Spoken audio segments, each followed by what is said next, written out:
Hadis riwayat Bukhari, kitab permulaan wahyu, tentang permulaan turunnya wahyu kepada Nabi Muhammad SAW.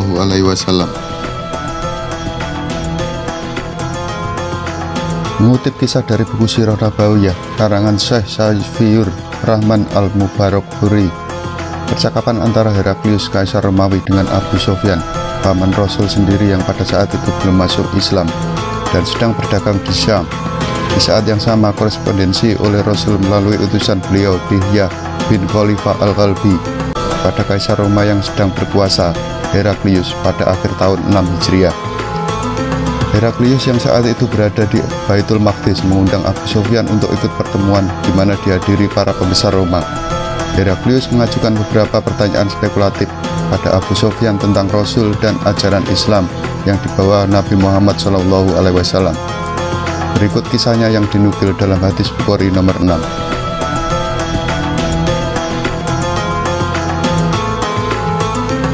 Siapa di antara kalian yang paling dekat hubungan keluarga dengan orang yang mengaku sebagai nabi itu? Abu Sufyan berkata. Maka aku menjawab, akulah yang paling dekat hubungan kekeluargaannya dengan dia. Heraklius berkata, dekatkanlah dia denganku dan juga sahabat-sahabatnya. Maka mereka meletakkan orang-orang Quraisy berada di belakang Abu Sufyan. Lalu Heraklius berkata melalui penerjemahnya, katakan kepadanya bahwa aku bertanya kepadanya tentang lelaki yang mengaku sebagai nabi. Jika ia berdusta kepadaku, maka kalian harus mendustakannya. Demi Allah, kalau bukan rasa malu akibat tudingan pendusta yang akan kami lontarkan kepadaku, niscaya aku berdusta kepadanya.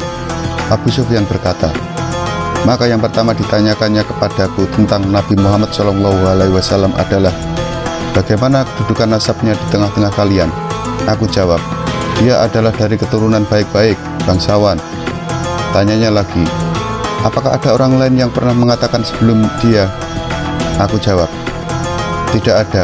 Tanyanya lagi, apakah bapaknya seorang raja? Jawabku, bukan. Apakah yang mengikuti dia orang-orang yang terpandang atau orang-orang yang rendah? Jawabku, bahkan yang mengikutinya adalah orang-orang yang rendah.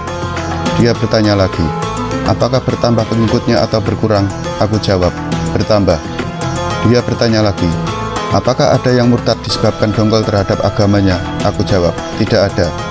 Dia bertanya lagi, apakah kalian pernah mendapatkannya dia berdusta sebelum dia menyampaikan apa yang dikatakannya itu? Aku jawab, tidak pernah. Dia bertanya lagi, apakah dia pernah berlaku curang? Aku jawab, tidak pernah. Ketika kami bergaul dengannya, dia tidak pernah melakukan itu. Berkata Abu Sufyan, aku tidak mungkin menyampaikan selain ucapan seperti ini. Dia bertanya lagi, apakah kalian memeranginya? Aku jawab, iya. Dia bertanya lagi, bagaimana kesudian perang tersebut? Aku jawab, perang antara kami dan dia selalu bersaing. Terkadang dia mengalahkan kami, terkadang kami yang mengalahkan dia. Dia bertanya lagi, apa yang diperintahkannya kepada kalian? Aku jawab, dia menyuruh kami, sembahlah Allah dengan tidak menyekutukannya dengan sesuatu apapun, dan tinggalkan apa yang dikatakan oleh nenek moyang kalian. Dia juga memerintahkan kami untuk menegakkan sholat, menunaikan zakat, berkata jujur, menjaga diri dari perbuatan buruk baik berupa ucapan maupun perbuatan, dan menyambung silaturahim. Maka Heraklius berkata kepada penerjemahnya, katakan kepadanya bahwa aku telah bertanya kepadamu tentang keturunan orang itu. Aku ceritakan bahwa orang itu dari keturunan bangsawan. Begitu juga Rasul itu dibangkitkan di tengah keturunan kaumnya. Dan aku tanya kepadamu, apakah pernah ada orang sebelumnya yang mengatakan seperti yang dikatakannya? Kamu jawab tidak. Seandainya dikatakan ada orang sebelumnya yang mengatakan, tentu kuanggap orang ini meniru orang sebelumnya yang pernah mengatakan hal serupa. Aku tanyakan juga kepadamu, apakah bapaknya ada yang dari keturunan raja? Maka kamu jawab tidak. Aku katakan seandainya bapaknya dari keturunan raja, tentu orang ini sedang menuntut kerajaan bapaknya. Dan aku tanyakan juga kepadamu, apakah kalian pernah mendapatkan dia berdusta sebelum dia menyampaikan apa yang dikatakannya? Kamu menjawabnya tidak. Sungguh aku memahami, kalau kepada manusia saja, dia tidak berani berdusta, apalagi berdusta kepada Allah. Dan aku juga telah bertanya kepadamu, apakah yang mengikuti dia orang-orang yang terpandang atau orang-orang yang rendah? Kamu menjawab orang-orang yang rendah yang mengikutinya. Memang mereka itulah yang menjadi para pengikut Rasul. Aku juga sudah bertanya kepadamu, apakah bertambah pengikutnya atau berkurang? Kamu menjawabnya bertambah. Dan memang begitulah perkara iman, hingga menjadi sempurna.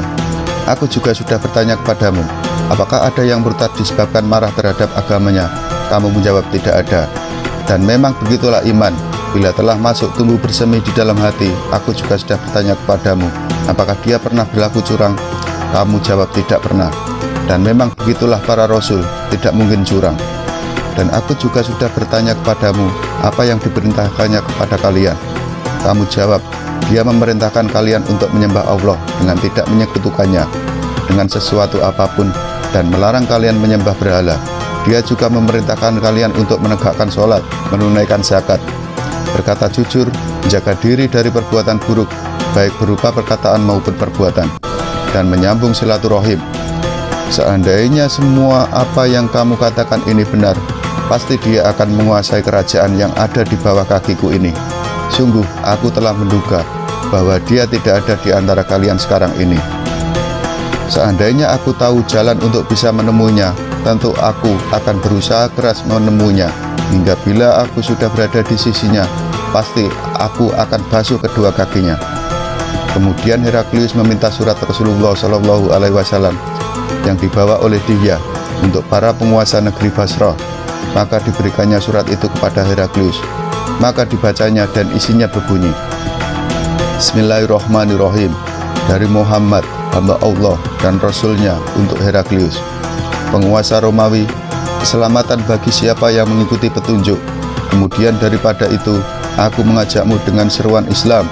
Masuk Islamlah kamu, maka kamu akan selamat. Allah akan memberi pahala kepadamu 2 kali. Namun jika kamu berpaling, maka kamu menanggung dosa rakyat kamu. Dan hai ahli kitab, marilah berpegang pada suatu kalimat ketetapan yang tidak ada perselisihan antara kami dan kamu, bahwa tidaklah kita sembah kecuali Allah semata, dan tidaklah kita persekutukan dia dengan sesuatu, dan tidak pula sebagian kita menjadikan sebagian dari yang lain sebagai Rob selain Allah. Jika mereka berpaling, maka katakanlah kepada mereka, saksikanlah bahwa kami adalah orang-orang yang berserah diri pada Allah. Abu Sufyan menuturkan, setelah Heraklius menyampaikan apa yang dikatakannya dan selesai membaca surat tersebut, terjadi hiruk pikuk dan suara-suara ribut sehingga mengusir kami. Aku berkata kepada teman-temanku setelah kami diusir keluar, sungguh dia telah diajak pada urusan anak Abu Kasbiah. Heraklius mengkhawatirkan kerajaan Romawi. Pada masa itu pun aku juga khawatir bahwa Muhammad akan berjaya. Sampai akhirnya perasaan itu hilang setelah Allah memasukkan aku ke dalam Islam. Dan adalah Ibnu An-Nasur, seorang pembesar Ilya, dan Heraklius adalah seorang uskup agama Nasrani. Dia menceritakan bahwa pada suatu hari ketika Heraklius mengunjungi Ilya, dia sangat gelisah. Berkata sebagian komandan perangnya, sungguh kami mengingkari kepadamu. Selanjutnya kata Ibnu Nasur, Heraklius adalah seorang ahli perbintangan yang selalu memperhatikan perjalanan bintang-bintang. Dia pernah menjawab pertanyaan para pendeta yang bertanya kepadanya. Pada suatu malam, ketika saya mengamati perjalanan bintang-bintang, saya melihat raja yang berkhitan telah lahir. Siapakah di antara umat ini yang dikhitan?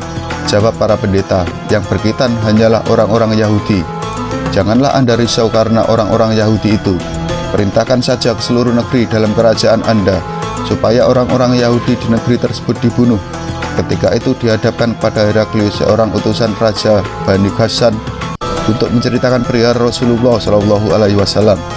Setelah orang-orang itu selesai bercerita, lalu Heraklius menceritakan agar dia diperiksa, apakah dia berkhitan atau tidak.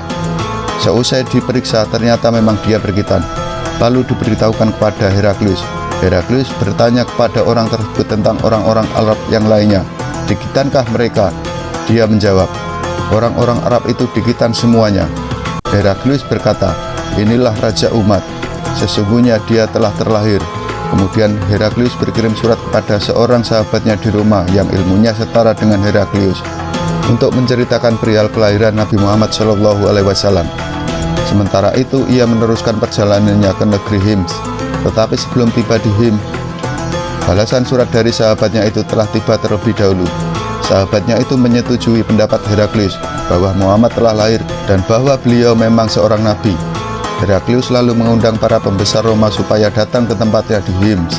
Setelah semuanya hadir dalam majelisnya, Heraklius memerintahkan supaya mengunci semua pintu. Kemudian dia berkata, "Wahai bangsa Romawi, maukah kalian semua menginginkan kemenangan dan kemajuan yang gilang gemilang, sedangkan kerajaan tetap utuh di tangan kita?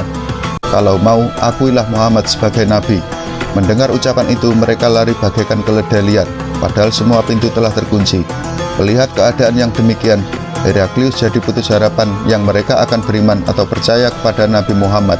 Lalu diperintahkannya semua untuk kembali ke tempat masing-masing seraya berkata, "Sesungguhnya saya mengucapkan perkataan saya tadi hanyalah sekedar menguji keteguhan hati Anda semua.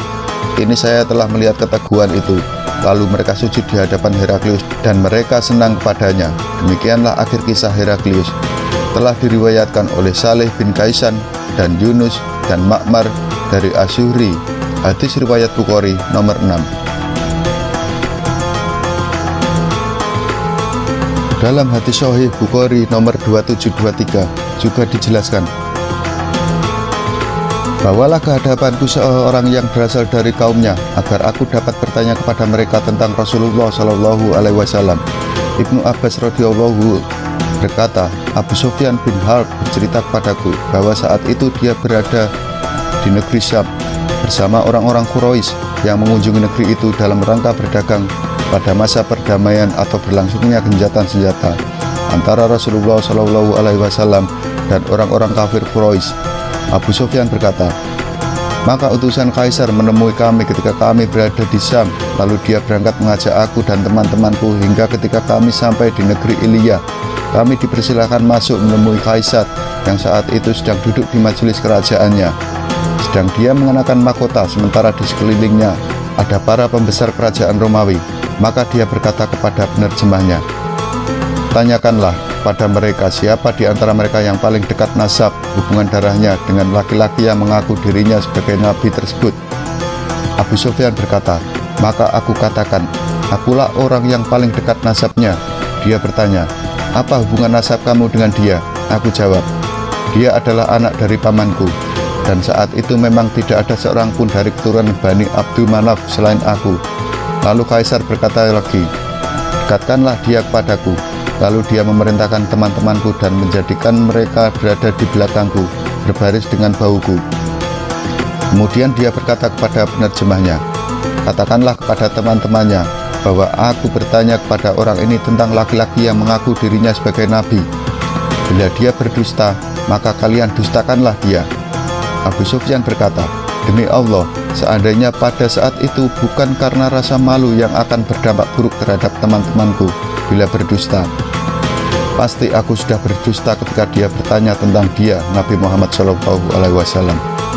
Akan tetapi aku malu bila kemudian memberikan citra buruk kepada mereka tentang kedustaan sehingga aku membenarkannya.' Kemudian dia berkata lagi kepada penerjemahnya, 'Katakan kepadanya, bagaimana hubungan nasab laki-laki ini di tengah-tengah kalian?'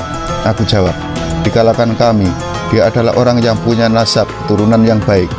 Dia bertanya lagi, 'Apakah pengakuannya sebagai nabi ini adalah orang di antara kalian sebelum dia yang pernah mengatakannya?' Aku jawab, 'Belum pernah ada.' Dia bertanya lagi, 'Apakah kalian dahulu menuduhnya dia pernah berbohong sebelum dia mengatakan pengakuan ini?' Aku jawab, 'Tidak pernah.' Dia bertanya lagi, 'Apakah dari nenek moyangnya ada yang pernah menjadi raja?' Aku jawab, 'Tidak ada.' Dia bertanya lagi, 'Apakah orang yang mengikuti dari kalangan orang-orang terpandang atau dari kalangan orang-orang yang lemah?' Aku jawab, 'Bahkan yang mengikutinya adalah orang-orang yang lemah.' Dia bertanya lagi, 'Apakah pengikutnya semakin bertambah atau berkurang?' Aku jawab, 'Bahkan semakin bertambah.' Dia bertanya lagi, 'Apakah ada orang yang berani murtad kembali karena benci terhadap ajaran agamanya setelah memeluknya?' Aku jawab, 'Tidak ada.' Dia bertanya lagi, 'Apakah dia pernah berkhianat?' Aku jawab, 'Tidak pernah.' Dan kami sekarang berada dalam masa perdamaian dan kami khawatir bila dia berkhianat." Abu Sufyan berkata, "Raja tidak memberi kesempatan sedikit pun kepadaku untuk dapat aku masukkan satu kata agar aku mencelanya Nabi Muhammad SAW, di mana aku tidak takut bila ucapan itu dapat memberi kesan buruk orang lain tentang aku." Dia bertanya lagi, apakah kalian memeranginya atau dia memerangi kalian? Aku jawab, ya. Dia melanjutkan, bagaimana kesudahan dari perang kalian? Aku jawab, kemenangan dan kekalahan silih berganti di antara kami. Terkadang dia mengalahkan kami, dan kadang dalam kesempatan lain kami yang mengalahkannya. Dia bertanya lagi, lalu apa yang akan diperintahkan kepada kalian? Aku jawab, dia memerintahkan kami agar kami beribadah kepada Allah satu-satunya dan tidak menyekutukannya dengan sesuatu apapun, dan dia melarang kami menyembah apa yang disembah oleh nenek moyang kami. Dia juga memerintahkan kami untuk mendirikan sholat, bersedekah, kejujuran, memenuhi janji, dan menunaikan amanat. Dia berkata kepada penerjemahnya, ketika aku sedang menjawab itu semua, katakan kepadanya bahwa ketika aku bertanya kepadamu tentang nasabnya di tengah-tengah kalian, kamu menjawab bahwa dia orang-orang yang memiliki nasab atau kedudukan yang baik. Dan begitulah memang seorang rasul yang selalu diutus di tengah-tengah nasab keturunan kaumnya. Dan ketika aku bertanya kepadamu, apakah ada orang-orang di antara kalian yang mengatakan pengakuan ini sebelum dia? Kamu menjawab tidak ada. Maka aku katakan, seandainya ada seseorang dari kalian yang pernah mengatakannya sebelum dia, berarti orang ini hanya mengikuti ucapan orang sebelum dia. Dan ketika aku bertanya apakah kalian pernah menuduhnya berdusta sebelum dia mengucapkan pengakuan ini, kamu menjawabnya, belum pernah. Maka dari hal itu aku mengetahui bahwa tidak mungkin dia menjauhkan perkataan dusta terhadap manusia lalu berani berdusta terhadap Allah. Dan ketika aku bertanya kepadamu, apakah ada dari nenek moyangnya yang menjadi raja? Kamu menjawab tidak ada. Aku katakan, seandainya ada dari nenek moyangnya yang pernah menjadi raja, aku katakan berarti orang ini sedang mencari atau menuntut kembali kerajaan nenek moyangnya. Dan ketika aku bertanya kepadamu, apakah orang-orang yang mengikutinya dari kalangan orang-orang yang terpandang atau orang-orang yang lemah? Kamu menjawab bahwa orang-orang yang lemahlah yang mengikutinya. Dan memang merekalah yang menjadi para pengikut Rasul. Dan ketika aku bertanya kepadamu, apakah pengikutnya semakin bertambah atau berkurang? Kamu menjawab bahwa mereka semakin bertambah. Dan memang begitulah iman, akan terus bertambah menjadi sempurna. Dan ketika aku bertanya kepadamu, apakah ada orang yang menjadi murtad karena benci kepada ajaran agamanya setelah dia memeluknya? Kamu menjawabnya, tidak ada.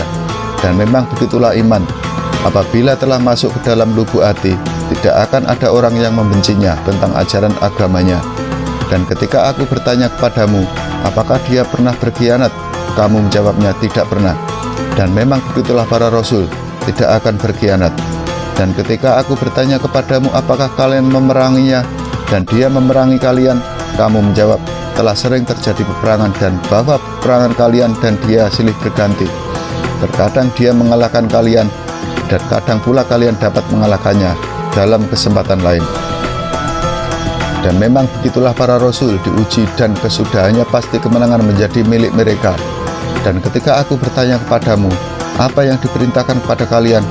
Kamu jawab bahwa dia memerintahkan kalian agar kalian beribadah kepada Allah dengan tidak menyekutukannya dengan sesuatu apapun, dan melarang kalian dari apa yang disembah oleh nenek moyang kalian. Dan dia memerintahkan kalian untuk mendirikan sholat, bersedekah, kejujuran, memenuhi janji, dan menunaikan amanat. Raja berkata, itulah sifat-sifat seorang nabi. Sungguh aku sudah mengetahui bahwa nabi terakhir telah muncul, tapi aku tidak pernah menyangka kalau dia datang dari kalangan kalian Quraisy. Seandainya apa yang kamu ucapkan itu benar, sungguh dia akan menguasai tanah yang sekarang berada di bawah kedua telapak kakiku ini. Dan seandainya aku ada harapan untuk menjumpainya, pasti aku mengharuskan diriku untuk menemunya. Dan seandainya aku sudah berada di hadapannya, pasti aku akan basuh kedua telapak kakinya.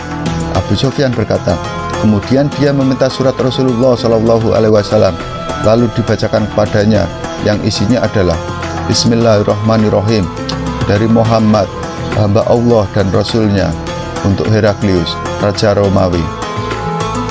Selamatan bagi orang-orang yang mengikuti petunjuk. Kemudian daripada itu, sungguh aku menyeru kepada kamu dan seruan Islam.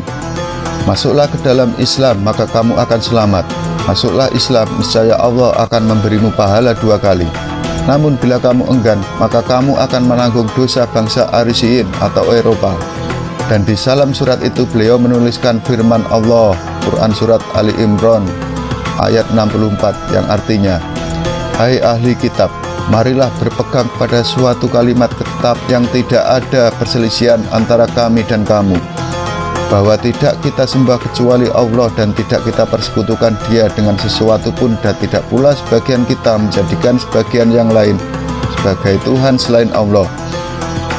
Jika mereka berpaling, maka katakanlah pada mereka, saksikanlah bahwa kami adalah orang-orang yang berserah diri kepada Allah. Abu Sufyan berkata ketika sang raja sudah menyelesaikan pernyataannya itu, tiba-tiba terdengar suara gaduh.